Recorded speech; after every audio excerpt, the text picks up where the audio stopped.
Sepertinya pertanyaan ini sering dilontarkan oleh orang-orang terdekat kita, termasuk orang tua khususnya, kepada mahasiswa-mahasiswa baru yang baru masuk ke jenjang perkuliahan. Orang tua pasti nanya, kamu mau kuliah tujuannya apa? Tujuan kuliahmu apa sih sebenarnya? Gitu kan. Dan jawaban yang paling sering diberikan oleh mahasiswa-mahasiswa baru, termasuk saya juga, kebanyakan, yaitu ingin mendapatkan gelar sarjana. Sesimpel itu tuh jawabannya.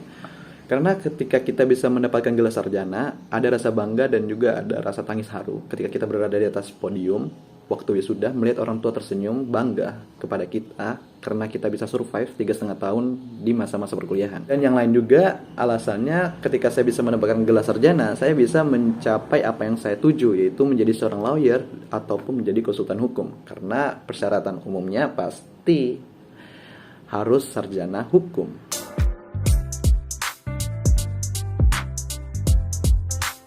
Simpelnya, saya kuliah karena ingin mencapai tujuan saya yang saya katakan di bagian pertama tadi. Dan jika saya tidak kuliah, maka tujuan saya tidak tercapai, yaitu menjadi seorang lawyer dan juga konsultan hukum. Kuliah ideal itu menurut saya yaitu ketika dosen, fasilitas, dan juga sistem perkuliahan atau sistem kampus itu mendukung kita untuk tumbuh sesuai dengan tujuan kita atau sesuai dengan passion yang kita mau. Ibarat gini, seperti pohon pasti akan menghasilkan buah yang busuk dan juga buah yang segar.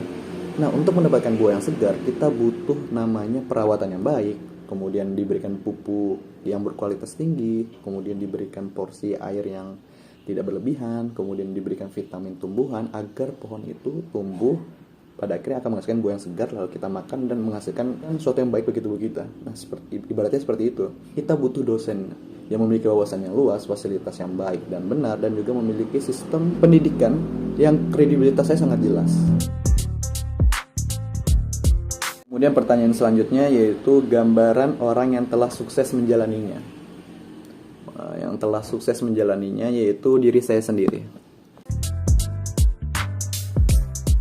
Alasannya yaitu sederhana, yaitu karena saya yakin saya punya komitmen yang kuat dengan apa yang saya katakan sebelumnya. Dan juga saya mempunyai keyakinan pada diri sendiri. Sebagai diri sendiri.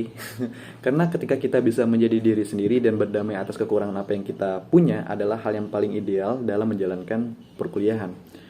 Karena ketika kita bisa memahami diri sendiri, kita tahu apa yang kita mau, kita tahu apa yang mau kita tuju, dan sangat penting jangan jadi orang lain tapi jadi versi terbaik dari dirimu sendiri.